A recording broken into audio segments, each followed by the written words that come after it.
ලංකාවේ මේ තියෙන ඩොලර් අර්බුදය, ඒ වගේම ආර්ථික අර්බුදය සියල්ලටම ප්‍රධානම හේතුව තමයි රාජපක්ෂවරු. විශේෂයෙන්ම 2009 යුද්ධෙන් පස්සේ ඒ අපගේ සහෝදර ජනතාව අතිවිශාල හමුදාව අරගෙන ගිහිල්ලා ලෙයින් යකඩින් මර්ධනය කළා. ඒ ජනතාවගේ ප්‍රශ්න ගැන කිසිදු සංවේදීභාවයක් නැතුව ජාත්‍යන්තර උමනාවන් වලට අපේ සහෝදර ජනතාවක් මර්ධනය කළා, ඝාතනය කළා. ඊට පස්සේ ඇති කරගත්ත පාලනයේ තමන්ගේ බල පරාක්‍රම විහිදුවීම සඳහා ඒ වගේම ඉන්පස්සේ 2010 මැතිවරණයෙන් පස්සේ රාජපක්ෂවරු කල්පනා කළා ආසියාවේ ආශ්චර්ය කරන්න කියලා. ආසියාවේ ආශ්චර්ය කරන්න කියලා මොකද ජනතාව හිතුවා මේ යුද්ධෙන් පස්සේ යුද්ධෙට වේදන් වෙච්ච අතිවිශාල ඩොලර් බිලියන ගාණක මුදල ඉතුරු වෙලා රට සමෘද්ධිමත් වෙයි කියලා. නමුත් 2009න් පස්සේ 2010 ආයවැය 2011 ආයවැය 2012 ආයවැය එන්න ආරක්ෂක වියදම වැඩි වුණා. අතිවිශාල LTD සංවිධානයත් සමග උණ්ඩ වියදම් වුණේ නැහැ. කාලතුවක්කු නිශ්ශබ්ද වුණා. ඒ වගේම ආටිලරි නිශ්ශබ්ද වුණා. උණ්ඩ නිශ්ශබ්ද වුණාටත් නමුත් දිනෙන් දින රාජපක්ෂවරුන්ගේ අයවැයෙන් ආරක්ෂක වියදම් වැඩි වුණා. ඒක නිසා රට සමෘද්ධිමත් කරන්න හැකියාවක් ලැබුණේ නැහැ. නමුත් මේගොල්ලෝ ආසියාවේ ආශ්චර්ය පෙන්වන්නට උපයෝග කරගත්තා වර්තමාන මහ බැංකු මුදල් මහ බැංකු අධිපති වෙන අජිත් නිවාඩ් කබ්‍රාල්ව මහ බැංකුවට පත් කරලා මේගොල්ලෝ ලංකාවේ ආර්ථිකය දියුණුනා කියලා බොරු මහ බැංකු වාර්තා හැදුවා. බොරු මහ බැංකු වාර්තා හදලා ලංකාවේ ඒක පුද්ගල ආදායම ඩොලර් 4000 ගණන් බවට මහ බැංකු වාර්තා වලින් පෙන්වන්න පටන් ගත්තා. ලංකාවේ යුද්ධ නතර වෙලා මේ ආරක්ෂක වියදම් අඩු වෙලා නොතිබියදී ඒ වගේම කිසිදු සංවර්ධන කටයුත්තක් සිදු වෙලා නොතිබියදී ලංකාවේ එක්වරම ලංකාවේ ජනතාවගේ එක පුද්ගල ආදායම ඩොලර් 4000 ගණන් වැඩි වුණේ කොහොමද? ඒක ඇවිල්ලා ලංකාවේ ආර්ථිකය පිළිබඳව මහා බැංකුව බැසිල් රාජපක්ෂලා මහින්ද රාජපක්ෂලා එකතු වෙලා හදපු බොරු මිත්‍යාවක්. ඒ මිත්‍යාව නිසා ලංකාවට වෙච්ච අපරාධය මොකද්ද? ඒක තමයි මේ ලංකාවේ ඩොලර් අර්බුදේ ඒ වගේම ආර්ථිකයේ විනාශයේ ආරම්භය. මොකද්ද මේ මිත්‍යාවේ කතන්දරේ තේරුම? මේගොල්ලෝ ලංකාව ආසියාවේ ආශ්චර්යයට පත් වෙන බව ප්‍රකාශ කරමින් ලංකාව දැන් මැදි ආදායම් ලබන රටක් බවට පත් වෙලා කියලා පෙන්눔 කරමින් මේගොල්ලෝ බොරු මහ බැංකු වාර්තා හදලා මොකද්ද කළේ අන්තිමට? ඒගොල්ලන්ට උමනා වුණා මහින්ද රාජපක්ෂගේ පාලනය යටතේ ඒ රාජපක්ෂ පෞල් පාලනයේ ලංකාව දියුණු වෙනවා. ඒගොල්ලෝ දැනටත් කියන්නේ ඒකනේ. අපේ රටේ ආර්ථික වර්ධනය වේගය 2015 බාර දෙනකොට 8%යි 6%යි 7%යි දක්වා වැඩි වුණා. ඒ වගේ ආර්ථික වර්ධනය වේගය රටක් තමයි බාර දුන්නේ කියලා. නමුත් අපිට එහෙම එකක් තේරුන්නේ නැහැ. ඒ කාලෙත් කිරිපිටි මිල දැන් වගේමයි. ඒ කාලෙත් ගෑස් මිල දැන් වගේ 2000 ගාණක්. ඒ කාලේ ජනතාවට පඩි වැඩි කරේ නැහැ. අඩු ගානේ ජනතාවගේ මූලික වලට පඩි වැඩි කරේ නැහැ. රුපියල් 1000ක් 500ක් එකතු එල්ලීම් තමයි කළේ. එහෙම එහෙම වෙවි කොහොමද ලංකාවේ ජනතාවගේ එකතුලාද වැඩි වුණේ? තනිකර බොරු මහ බැංකු වාර්තා වලින් ඒගොල්ලෝ පෙන්වන්න හැදුවා ලෝකෙට අපි ආසියාවේ ආශ්චර්ය බවට පත් වෙනවා කියලා. එහෙම කියලා ආයෝජකයෝ කියන්න උත්සාහ කළා. නමුත් ආයෝජකයා ආවේ නැහැ. මොකද රටේ මානව හිමිකම් තත්ත්වයේ සවුත් වුණා. රටේ දිනෙන් දින ජනමාධ්‍ය වලින් අතුරුදහන් වුණා. මාධ්‍ය ආයතන වල පැනලා മന്ത്രിවරු ඇමතිවරු පැනලා ජනමාධ්‍ය පහර දෙන්න පටන් ගත්තා. ජනමාධ්‍ය ආයතන බෝම්බ ගැහුවා. මාධ්‍ය වලින් ඒ පාලන යුගයේදී ලංකා ඉතිහාසයේ වැඩිම මාධ්‍ය වේදීන් අතුරුදහන් වෙච්ච මාධ්‍ය වේදීන් ගුටි කාපු මාධ්‍ය වේදීන්ට ලංකාවෙන් දාලා යන්න විහිදුවෙච්ච කාලයක්. එහෙම තියද්දි මේගොල්ලෝ උත්සාහ කළා මේක ආශ්චර්ය කියලා පෙන්වන්න. මොකද්ද බොරු මහ බැංකු වාර්තා දාලා ඒ ඩොලර් 4000 ගානක ඒක පුද්ගල ආදායම් පෙන්වීමේ මොකද උනේ? ලංකාව ඉස්සර සාමාන්‍ය දුප්පත් රටක් සංවර්ධන රටක් වශයෙන් අපිට ලෝකේ රටවල් රාශියක් යුරෝපේ රටවල් ඇමරිකාව, ජපානය, ඕස්ට්‍රේලියාව ඒ වගේම ඉහළ රටවල් අවුරුද්දක් පාසා ලංකාවට ආධාර දෙන ආධාර කණ්ඩායමක් තිබුණා. ඒ ආධාර කණ්ඩායම එක්කහුව වෙලා ලංකාවට ප්‍රධාන විශේෂයෙන්ම ජපානයේ තමයි අපි ලංකාව වැඩියෙන්ම අපි සංවර්ධන වෙමින් ඉපද රටක් වශයෙන් දුප්පත් රටක් වශයෙන් අපිට ගොඩාක් ආධාර කළේ ජපානය. ඊට අමතරව ඇමරිකාව, ජර්මනිය, ප්‍රංශය ඒගොල්ලෝ එකතු වෙලා අපි මේ අවුරුද්දේ ලංකාවට මෙච්චර ආධාර කරනවා කියලා කිව්වා. ඒ ණය නෙමෙයි ප්‍රධාන මෙච්චර දීලා ඊට පස්සේ අපිට දුන්නා සහන ණය කියලා කියන්නේ 0.05යි 0.25යි ඒ වගේ අවුරුදු 30කින් 40කින් වෙන සහන ණය. එතකොට ඒව නැතුව ගියා. මොකද හේතුව ලෝක නිර්ණායකයක් තමයි මැදි ආදායම් ලබන රටකට සහන ණය නැහැ, ප්‍රධානයක් නැහැ. ඒක නිසා මේගොල්ලන්ගේ බොරු ගණන් මිනුම් නිසා ලංකාවට ලැබෙන්නා වූ ප්‍රධානය නැතුව ගියා.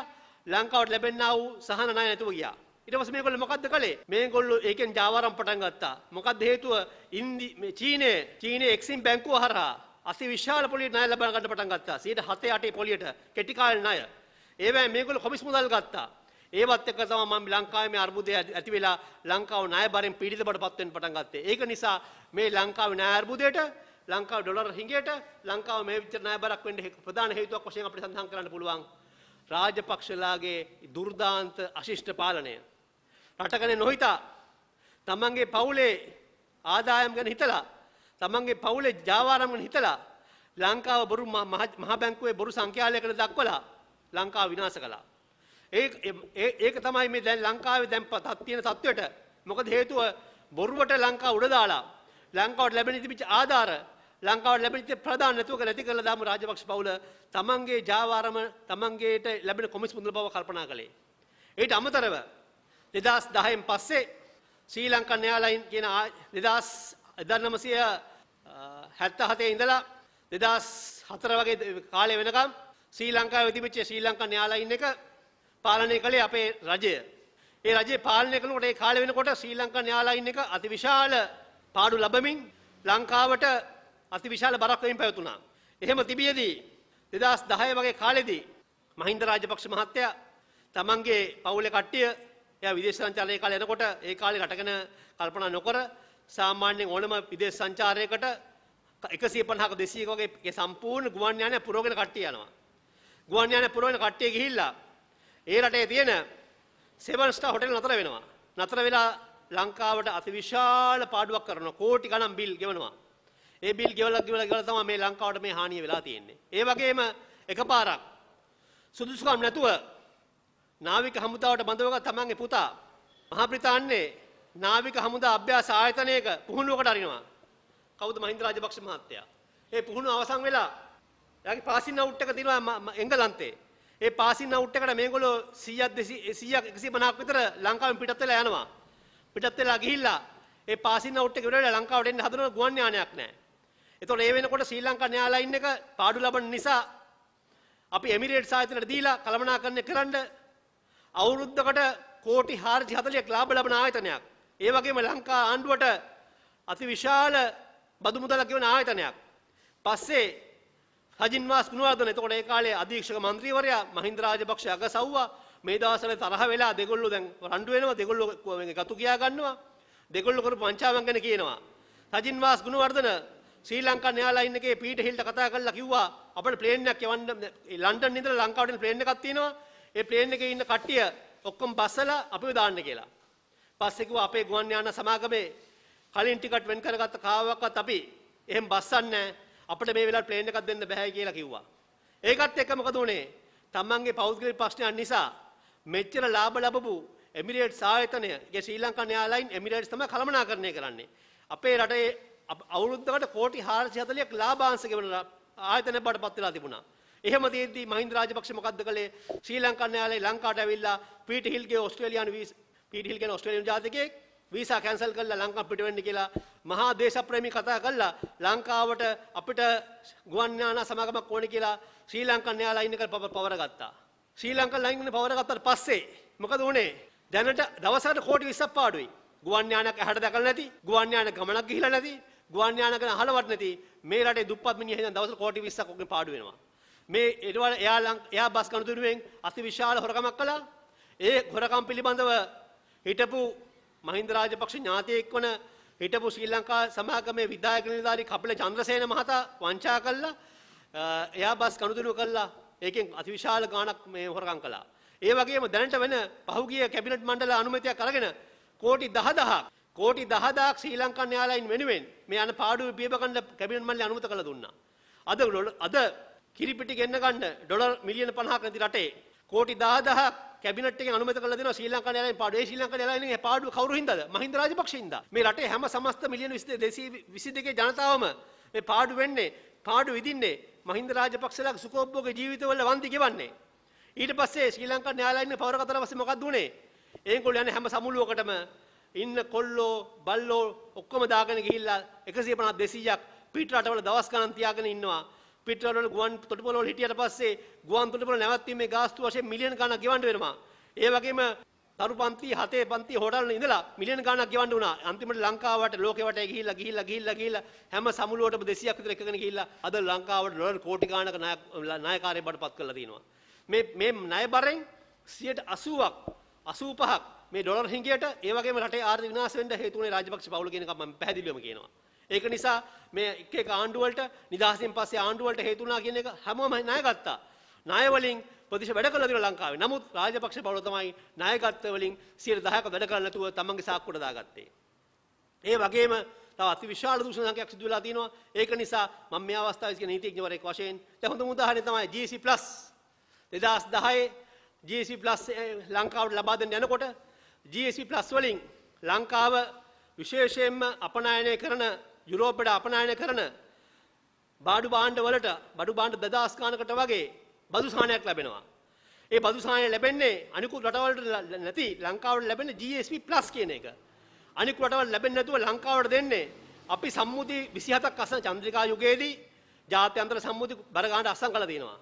පස්සේ චන්ද්‍රිකා යුගයේදී සම්මුති ගොඩකට අස්සම් කළේ ලංකාවේ විදේශ ඇමතිවරයා වශයෙන් හිටපු ජී.එල්. පිරිස්. ඒ වගේම රනිල් වික්‍රමසිංහ රජය ආව 2001 දී ඒ සම්මුති අනුව GSP+ පහසුකම ලබා ගත්තේ රනිල් වික්‍රමසිංහ රජයේ.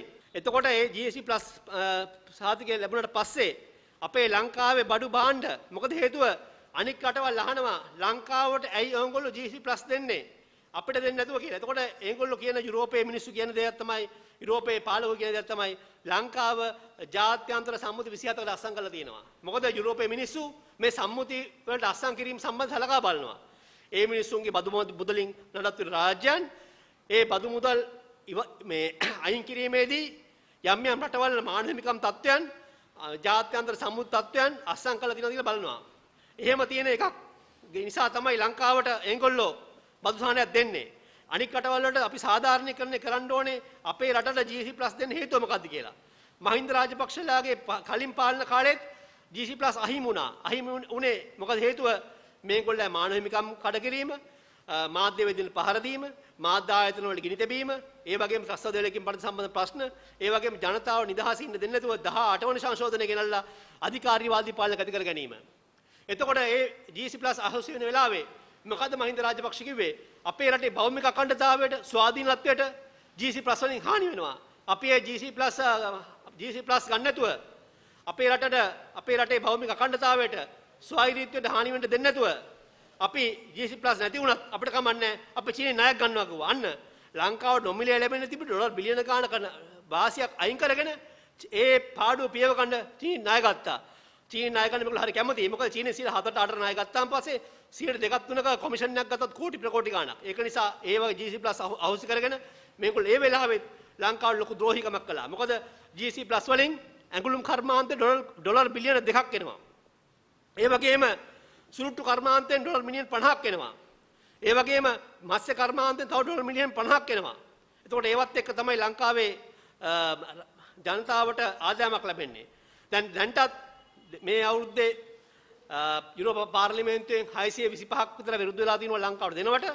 ඒ වගේම පොඩි ගණක් වෙලා ලංකාවට දෙන්න කියලා දැන් ලංකාව කට්ටියක් ආවා ලංකාවේ තියෙන මානව හිමිකම් කඩවීම ඒ වගේ විශ්ව සංශෝධනය අධිකාරීවාදී පාලන ගති කරලා තියෙන නිසා මේ රාජපක්ෂවරු ඉන්න නැවතත් GSP+ අහෝසි වෙලා රටේ ජනතාව ඉතාමත් අපහසුතාවයට පත් වෙන්න ඉඩ තියෙනවා. ඒක නිසා මේ සම්පූර්ණ රටේ ආර්ථික පරිහානියට ඩොලර් හිඟයට ඒ වගේම රට මේ වගේ තත්ත්වයට වැටෙන්න රාජපක්ෂ පවුල සම්පූර්ණ වකිය යුතුයි. එතකොට අපිට තියෙන්නේ මේ රාජපක්ෂ පවුල පාලනය ඉවත් කරලා පරාද කරලා ගෙදර ඉන්න එක විතරද? මේ කරපු අපරාධ දඬුවම් කිරීමක් කරන්නේ නැද්ද? අනිවාර්යයෙන්ම මේ සියලුම කරපු අපරාධ වලට දඬුවම් කිරීම පමණක් සෑහෙන්නේ මේගොල්ලෝ විදේශවල මේගොල්ලෝ වත්කම් සංගවා තියෙනවා. මේගොල්ලන්ගේ විදේශවල මේගොල්ලෝ අනන්තවත් වත්කම් තියෙනවා. ඒ නිසා ඒ වත්කම් අය කර ගැනීම සඳහා ජාත්‍යන්තර ආයතනත් එක්ක රට රාජ්‍යයන් එක්ක කතා බහ කරලා මේ ආයතනයන් සමග එකහුව වෙලා මොකද අනිවාර්යෙන් පැහැදිලි ලංකාවේ මේ නිරුපම රාජපක්ෂලත් ඔය අක්වැරල සමාගම් වල ඒ වගේම ලෝක ප්‍රසිද්ධ කුක් දූපත් වගේ කළුසලි සුදු කරන තැන්වල ආයෝජන කරලා තිනවා. දැන් ලංකාව ඒ සම්බන්ධයෙන් ලංකාවත් දැන් ඒ තත්ත්වයටපත් වෙලා තියෙනවා. මොකද ළඟදී කියන මුදල් පනතත් එක්ක ලංකාවත් කළුසලි සුදු කරන ජාවාරම් තැන පිප්පල බඩපත් වෙලා තිනවා. ඒක නිසා මේ ලංකාවේ හැම ජනතාවම දුක් විඳින ජනතාවම අද ගෑස් එක ගන්න බැරුව අද කිරිපිටි ටික ගන්න බැරුව අද ඩොලර් ටිකක් නැතුව දුක් විඳින්නේ මේ රාජපක්ෂලාගේ අවිධිමත් පාලන නිසා. මේ වගේ අවිධිමත් පාලනයක් ඇති කරන්න හේතු වෙලා තියෙන්නේ මොකද්ද? මේ ලංකාවේ තියෙන අධිකාරීවාදී පාලන ක්‍රමෙහිඳා. ඒක නිසා මේ රාජපක්ෂරුන්ගේ ගෝඨාභය පන්නලා නාමල්ලාවත්, ගෝඨාභය පන්නලා බැසිල්ලාවත්, ගෝඨාභය පන්නලා චමල්ලාවත්, ගෝඨාභය පන්නලා සජිත්තාවත් කවුරුාවත් මේ අධිකාරීවාදී පාලන ක්‍රමයේ තියෙනකොට ඊයේ මම දැක්කා හිටපු ජනාධිපති මෛත්‍රීපාල සිරිසේන කියලා කියනවා හිතුවක්කාර විදිහට පාලනය කරන්න පුළුවන් නිසා තමයි ගුණය කියලා. අපි හිතනවා. මොකද හේතුව 20 සංශෝධනයෙන් 18 සංශෝධනයෙන් හිතුවක්කාර පාලනයක් ආවා. දැන් ගෝඨාභය කියනවා අගමැතිතුමාගේ උදව් නැතුවට කරගෙන යන්න බෑ කියලා. අපි ඒක තමයි 19 ගෙනාවේ. 19 වෙලාවේ අගමැතිතුමා උදව් කරනවා. ඒ වගේම හිතුවක්කාරකම නැතුව ගියා. ඒක නිසා පාලනය කිරීම හැකියාවක් තියෙනවා. එතකොට 19 ගෙනල්ලා මහින්ද මේ ගෝඨා මේ මෛත්‍රීපාල සිරිසේනයි රනිල් විකරනකොට දෙන්න එකට යන්න බෑ කිව්වා.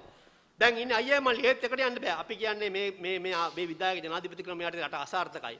අපි මුලින්ම මාධ්‍ය සාකච්ඡාවක් කළේ ගෝඨාභය මහත්තයෝ ඔයා තව අවුරුදු 3ක් ගිහිල්ලා තව අවුරුදු 4ක් ගිහිල්ලා ඔය 5ක් ගිහිල්ලා බලන්න ඔයා රට විනාශ කරලා තියෙන්නේ ඔයාලා නැති කරලා තියෙන්නේ ඔයාලා දිනු කරන්න බෑ. ඊයේ අනුරාධපුර ගිහලා කයිවාරු ගැහුවා මට මේක හදන්න බෑ ඔයාට. ඔයා කොච්චර කයිය ගැහුවත් ඔළුවෙන් හිටියත් ඔයාට මේක හදන්න බෑ.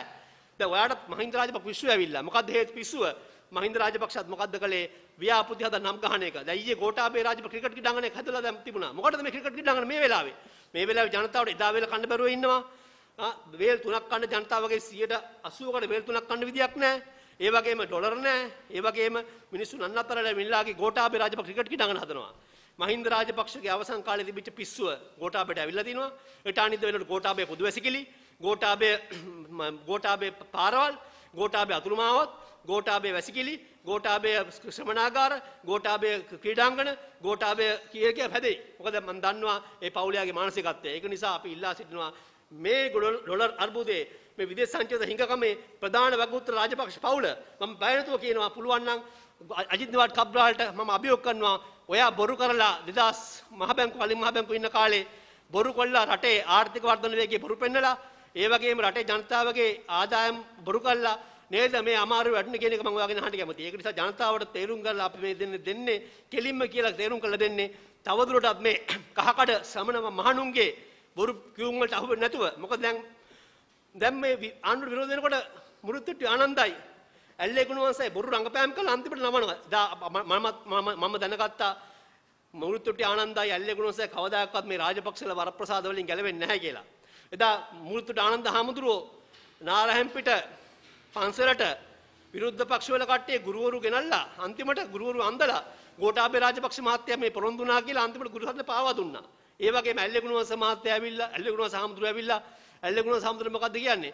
අපි ආණ්ඩුව යන හැවිදිය හරි නෑ කියලා ඊයේ මොකද්ද කියන්නේ? ඒක නිසා මේ කහකඩ මහණුන් මේ ලංකාව විනාශ කරපු මේ ශ්‍රමණයන්ගේ කියුම්බාට අහු වෙන්නේ නැතුව මේ ශ්‍රමණයෝ අපි අරගෙන යන්නේ මස් කඩේට දක්කන හරකා මස් කඩේට යනකොට දැනගන්න නැතුව හොඳට වමාර කකා වල්ගෙන් බැස්සන්න පහර දීදී සුන්දර ගමනක් යනවා කියලා යනවා අන්තිමට කොක්කේ එල්ලෙන්නේ. ඒක නිසා මේ ශ්‍රමණයන් කියන දේ අහලා ලංකාව 2019 මේ අරගෙන ගියේ මස් කඩේට. ඒක නිසා මේ තවදුරටත් මේ වගේ මුඩු මහණුන් කියන කතන්දර පිළි නොගෙන ඊටමත් විචාරශීලීව මේ ආර්ථික විනාශ කරපු මේ පාලක හැත්ත විනාශ කිරීම සඳහා එක්කලුණ කියලා ඉල්ලීමක් කරන්න බොහොම